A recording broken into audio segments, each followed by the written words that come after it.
Hi, I'm Ross Gerber. I'm Gerber Kawasaki. And today we're bringing you Think Tank. Our show is a competition among our top advisors to give you insight into our investment process. And in today's show, we're going to be focusing on virtual reality and what we perceive as an amazing opportunity in this sector. Well, what you consider an amazing opportunity. Yeah, well, many of us think it's an amazing opportunity. For me, the adventure started when I got my first cardboard in the mail from the New York Times, and I decided to give this a shot. And when I tried it out with my cell phone, I actually found it to be quite amazing. I gave it to my kid, and he just couldn't stop playing with it, and it sort of hit me. Wow, this is obviously pretty rudimentary, but this thing could be the beginning of something big. So our first team is Ayao and Hatem, and they're here to talk about Facebook and Oculus. So let's see what you guys got. Obviously, Facebook has a huge global presence with 1.6 billion users. And Facebook bought Oculus Rift, which is widely held as the best player in this space right now with the best technology. So we think really Facebook is going to own the space. Oculus has the best technology. They have the resources of Facebook. This is going to be for gaming, for the hardcore gamers at first. Facebook doesn't do gaming. Well, they will. I believe so, actually. So you think Facebook's going to get into gaming? I think they will. I think they have the platform, and they also have content consumption. And social media, I think, is going to be a real big player in this space, actually. To me, if Facebook isn't going to have any meaningful revenues from this or profits, then essentially VR is just an addition to what Facebook already is, more than a profit driver. I agree. I think it's basically creating a more stickier platform. You know, if I'm making 100,000 VR headsets, yeah, maybe I'm not making money. But if I have 1.6 billion or 2 billion users to draw from, now I have a huge profit driver. And even if I'm making a 10%, Yeah, you're being overly optimistic. I don't think so. think that $600 a piece. Not many people will be how able much to did you buy pay this for thing. your first flat screen TV, Danilo?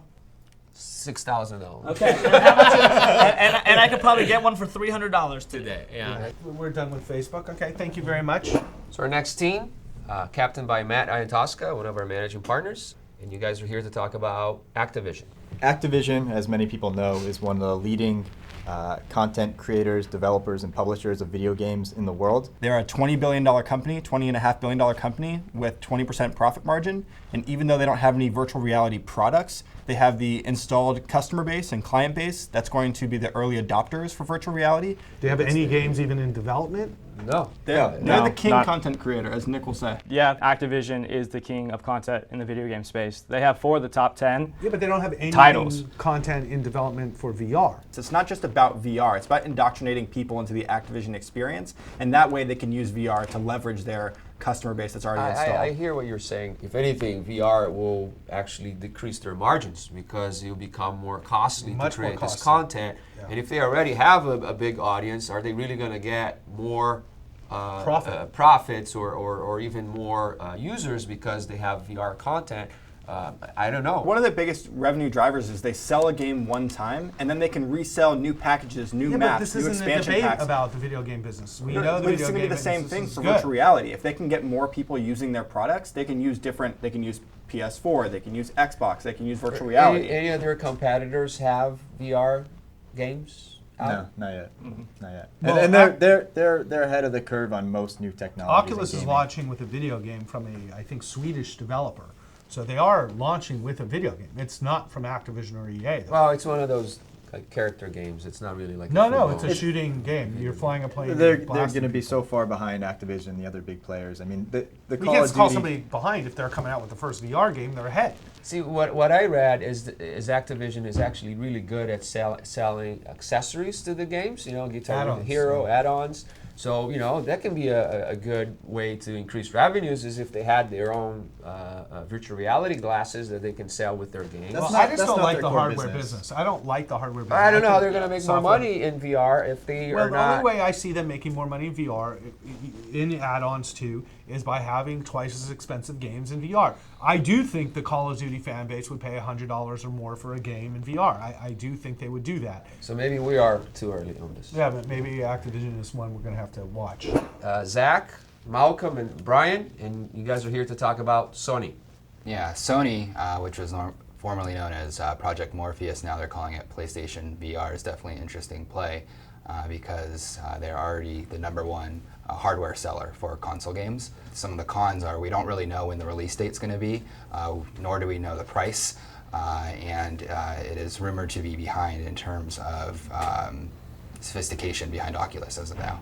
Well, what's In their terms- profit growth at Sony over the last year? It's a good question. You don't know? That's a number you guys should know. I mean, that's an important number.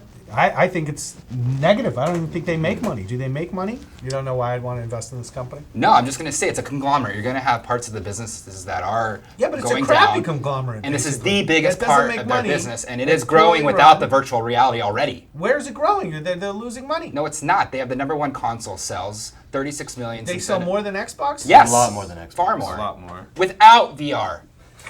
How's I think one of the biggest things that we have to look at is the virtual reality play, right? If you can get all in on a PlayStation plus the PlayStation VR at $750, $800 versus going the Oculus route and an all-in cost of maybe double that, you're going to have so much more market share and so much more of a targetable audience. Is their competition. The competition For sure. is Xbox. It's Xbox is and Nintendo. Oculus is with Xbox. And PlayStation is beating Xbox. If Microsoft and Oculus comes out and Sony and their View or whatever they call it comes out, the question is, why is it going to be better? Let me ask you think VR is kind of the next frontier?